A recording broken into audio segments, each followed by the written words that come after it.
안녕하세요. 그라인더들을 위한 유튜브 채널 김치포커입니다. 오늘은 조금 색다르게 제 주변 레귤러 분께서 직접 플레이하셨던 앱게임 핸들을 가지고 왔는데요. 앱게임은 현재 중국에서 많이 플레이하는 그런 게임이에요. 이 게임에서의 특징이라고 하면 스트레드를 많이 한다는 거, 강제로 모든 플레이어가 스트레드를 해야 하고 또 매 차례마다 엔티를 내야 해요. 이런 차이점을 가지고 있기 때문에 게임이 좀 더 역동적으로 흐르는 그런 특징을 가지고 있습니다.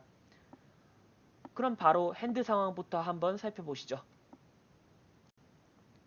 우선 우리가 하이잭 포지션에서 오픈 레이즈를 하고 스트레드덕을 콜을 했습니다. 이 게임은 언더더건이 스트레드더기 때문에 여기서 스트레드더라고 표기하겠습니다. 스트레드더가 체크를 했고 우리가 작은 사이즈로 C벳 그리고 다시 스트레드더가 콜 턴에는 다시 체크 우리가 66% 사이즈로 벳 다시 콜 그 이후에 리버는 스트레드더가 다시 체크 우리가 오버벳으로 배팅을 하고 스트레드더가 폴드를 하는 그런 상황을 보여줬습니다. 볼대대로면 이쯤에서 제 직관과 플레이어의 플레이가 어떻게 달랐는지 그런 걸 지적했었는데요. 이 핸드는 살펴봤는데 아마 저도 똑같이 플레이했을 것 같더라고요. 그래서 바로 솔버로 한번 살펴볼 만한 지점들을 알아보죠. 오늘은 우선 첫째, 플랍의 100% 레인지로 C벳을 하기 위해 22%의 작은 배 사이즈를 가져갔는데 이것의 EV 로스가 어느 정도 될지. 둘째, 어떤 턴 카드가 플레이어들의 에퀴티에 영향을 줄지. 셋째, 리버의 오버벳과 3분의 2벳 중 어떤 배 사이즈가 더 효과적일지. 이렇게 세 가지를 오늘 솔버를 통해 분석해 보도록 하겠습니다. 네, 그러면 오늘의 솔버 세팅을 소개해 드리겠습니다. 먼저 인포지셔널 레인지. 이것은 그냥 저한테 핸들을 보내주신 레귤러님께서 쓰시는 레인지 그대로 입력했고요. 아웃 오브 포지션은 제가 가지고 있는 엔티 스트레드 게임에서의 솔루션, 옵티멀 솔루션 산 것을 그대로 입력했습니다. 보드 세팅, 스타팅 팟 다 똑같이 입력했고요. 셋업 배 사이즈는 22%한 가지만 입력했는데 제 램 용량 문제도 있고 거기에 더해서 예전에 이미 학습한 스팟으로 작은 배 사이즈를 취한다는 것 자체가 효과적인 스팟인 걸 알기 때문에 간략화를 위해서 한 가지 배 사이즈를 선택했고요. 턴의 배 사이즈는 66%, 리버의 배 사이즈는 오버벳. 실제로 모두 히어로가 선택했던 라인이고요. 스랍에는 아웃 오브 포지션이 체크레이즈를 5배로 할 수 있도록 설정을 했고 그리고 스랍에 바로 동크하지는 않도록 100% 레인지 체크를 하도록 설정을 했습니다. 그리고 턴부터는 이제 아웃 오브 포지션이 배팅을 50% 사이즈로 이어나갈 수 있도록 했고요. 그 이후에 레이즈 사이즈는 뭐 3배 또는 올인 하도록 설정했습니다. 그리고 레이크 시스템 같은 경우에 이번에 레이크를 넣지 않았는데요. 그 이후 그 이유는 레이크 시스템 자체가 앱 게임에서는 조금 다르게 적용이 되어서 우리가 지금 이런 레이크 시스템을 여기에 넣는 것으로 정확한 값을 알아낼 수가 없기 때문이에요. 그래서 이 부분 관련해서는 따로 코너를 준비하고 있습니다.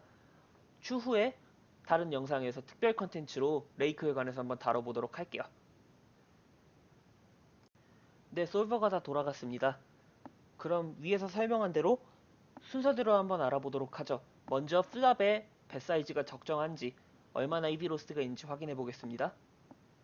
먼저 플랍의 100%로 체크를 하고 그 이후에 100%로 배슬 하도록 설정을 한 상황이고요. 이 경우의 EV는 인 포지션의 경우 292, 우리는 292 정도의 EV를 가지는데요. 그에 반해 이런 100% 옵션을 제외한다면 솔버가 어떤 식으로 플레이하냐면요. 이런 식으로 플레이합니다. 배팅을 51%, 체킹을 48% 이렇게 믹싱을 하는데요. 그럼에도 불구하고 EV 차이가 296, 즉 4, 약 1% 정도밖에 차이가 나지 않습니다. 그렇기 때문에 이 정도는 충분히 우리가 감수할 수 있는 간략화를 위해 감수할 수 있는 그런 정도의 EV 로스로 보여지고요. 다음은 우리가 22%로 배팅을 할 때 아웃 오브 포지션이 얼마나 방어하기 어려운지에 대해서 한번 확인해 보죠. 우리가 배팅을 했다고 치고, 네, 지금 이곳에 보이는 것이 아웃 오브 포지션이 방어를 해야 하는, 스트레드더가 방어를 해야 하는 그런 레인지인데요. 빨간색으로 보이시는 것이 레이즈, 책 레이즈 해야 되는 레인지고요. 초록색이 콜, 파란색이 포일입니다. 이렇게 보시면 체크 레이즈 하기가 일단 굉장히 어렵다라는 것을 볼 수 있어요. 6-3 이런 오픈핸디드 스트레이트로, 그리고 투페어 플러스는 당연하고요. 그냥 얼핏 보기에도 굉장히 많은 체크 레이즈를 해야 된다는 걸 알 수 있고요. 그리고 또한 더해서 모든 백도어 플러시 드로우를 플레이해야 하고요. 그리고 그 중에 일부는 레이즈를 해야 하고요. 거기에 더해서 이런 오프스 브로드웨이 핸드들, 이런 핸드들 중에서도 상당히 많은 핸드를 콜을 해줘야 하는 그런 모습을 보여주고 있어요. 이런 게 실제로 풀에서 우리가 나오기 어려운 스팟이라고 생각을 하고요. 상대가 설령 체크레이즈를 하지 않고 콜을 하는 이런 스팟, 이런 체크레이즈를 해야 하지만 콜을 하는 스팟에서는 우리가 에퀴티 실현을 조금 더 할 수 있고, 만약에 상대방이 이것을 그냥 콜조차 하지 않고 폴드를 한다면 우리는 그만큼 오토 프로핏을 얻게 되겠죠. 다음은 턴으로 넘어가 보도록 합시다. 일단 턴의 평균 에퀴티는 48.48이라고 나와 있는데요. 7 스페이드가 얼마나 에퀴티에 변화를 주는지 보죠. 48.87, 약 0.4%의 에퀴티 증진을 불러왔는데 사실상 거의 차이가 없다고 봐야겠죠? 이 말인 즉슨 이 상황에서 7 스페이드는 거의 나띵, 블랭크에 가깝다라고 보여지는데요. 이상하잖아요. 사실 4, 5가 보드에 있는데 7이 떨어졌다는 것은 어느 정도 연결성이 있는 카드임에도 불구하고 솔버는 이것이 에퀴티에 거의 변화가 없는 카드다라고 평가를 했어요. 우리가 일반적으로 말하는 그런 에퀴티 변화와는 조금 다른데요.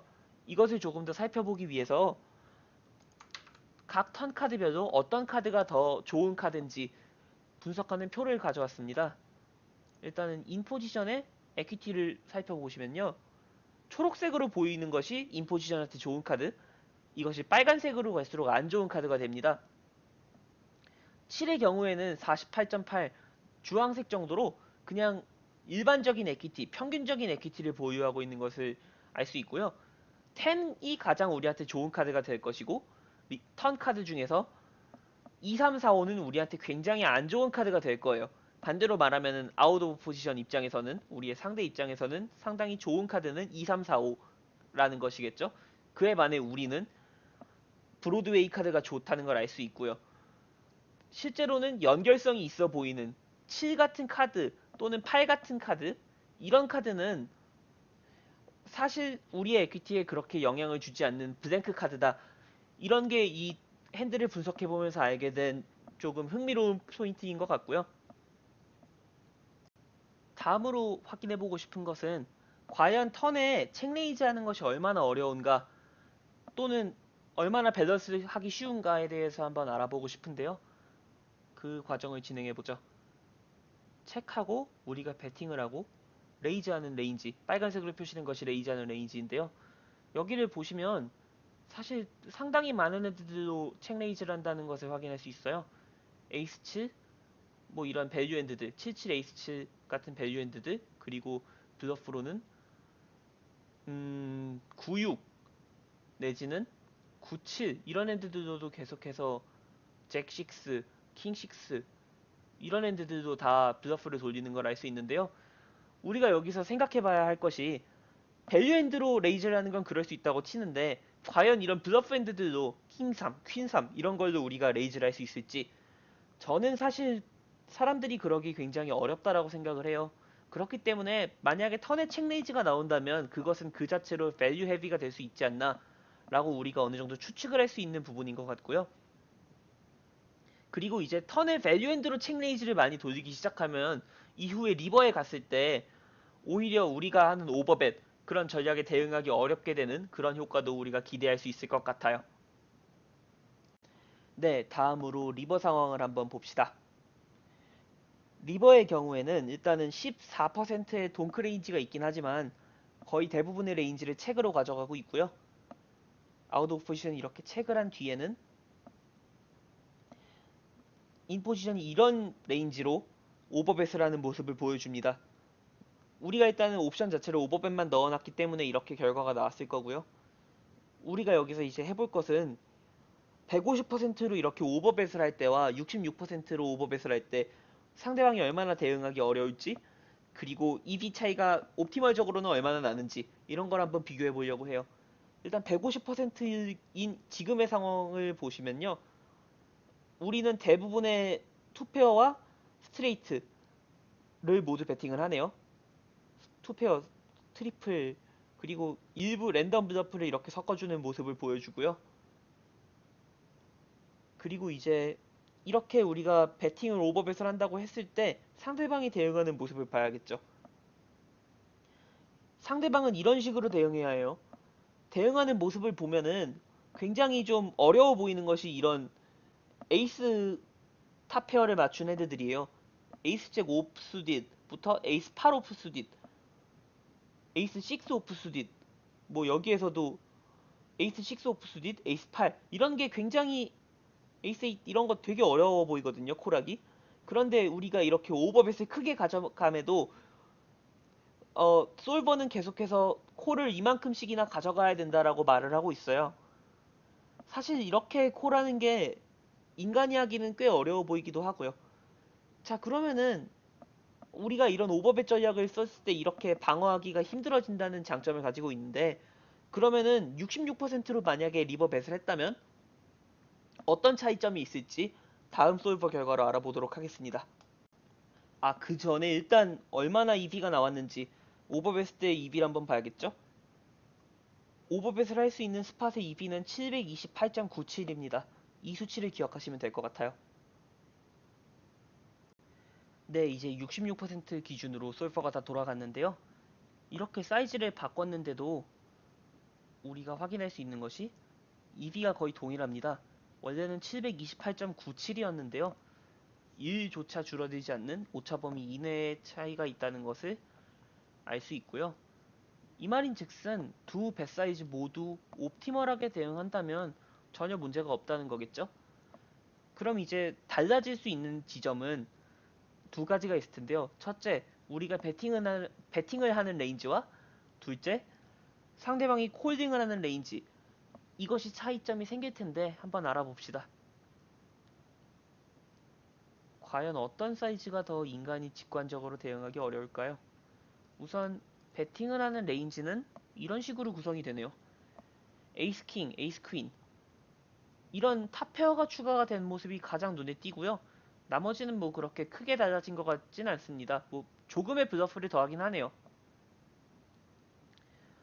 그럼 이제 더 중요한 게 과연 아웃 오브 포지션이 우리의 배팅에 얼마나 콜을 할 수 있는가, 얼마나 직관적으로 콜을 할 수 있는가를 봐야겠죠.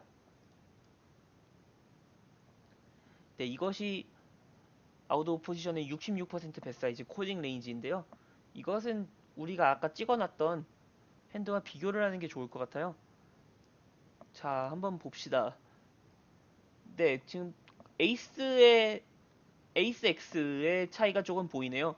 에이스 X를 일부 콜해야 하지만 오버벳에서는 일부 콜해야 하지만 66%에서는 거의 콜해야 하는 모습을 보여주고 있어요. 이 말인즉슨 여기에서 만약에 오버벳을 했을 때 상대가 충분히 에이스 X로 방어하지 못한다면, 에이스 X를 많이 죽어주는 모습을 보인다면 오버벳이 66% 뱃보다 효과적인 그런 상황을 만날 수 있겠죠? 저는 근데 제가 생각하기에 66% 뱃보다는 150%가 이런 지점에서 나아 보여요. 왜냐면은 제가 만약에 아웃 오브 포지션이었다면은 에이스 8, 에이스 9 이런 핸드로도 리버의 상대방의 배팅에 블러프 캐치를 충분히 할 수 있을 것 같거든요. 즉 옵티멀에 나온 결과값하고 실제 플레이하고의 차이가 그렇게 크지 않을 것 같아요. 그럼에도 불구하고 이제 차이점을 찾자면 이제 150%를 베팅을 한다고 해봅시다. 그러면 제가 만약에 이 상황에서 에이스 8을 들고 있다고 해볼게요. 이런 상황이라면은 저는 에이스 X 중에서 가장 안 좋은 카드를 들고 있는 것인데 과연 제가 이 상황에서 얘가 말하는 것만큼 콜할 수 있을지 저는 못할 것 같거든요. 에이스 잭, 에이스 10, 에이스 9도 마찬가지예요. 이렇게 콜을 해야 하는 빈도만큼 저는 충족시키지 못할 것 같아서 이런 오버포이드를 유도한다는 점, 이런 점 때문에 저는 오버벳이 66% 벳보다 더 나은 배팅이 아닐까. 이런 익스플로it의 관점에서 보면 더 나은 그런 배팅 사이즈가 아닐까라는 생각을 해봅니다. 네, 이렇게 오늘의 솔버 리뷰를 전부 마쳤는데요. 오늘의 결과들을 한번 정리해보죠. 첫째, 플랍의 배 사이즈는 적절했다. 22% 사이즈를 선택함으로써 우리는 적은 EV 손실로 100% 베팅하는 그런 탄탄한 전략을 만들 수 있었죠. 둘째, 턴의 2, 3, 4, 5는 우리에게 안 좋은 카드고 7, 8, 9는 생각외로 서로의 에퀴티에 큰 영향을 끼치지 않는 블랭크 카드다. 셋째, 옵티멀상 리버의 배 사이즈에 따른 EV 차이는 거의 없다. 넷째, 그러나 오버폴드 익스플로이트 위에 오버벳 자체를 선택하는 것은 합리적으로 보인다.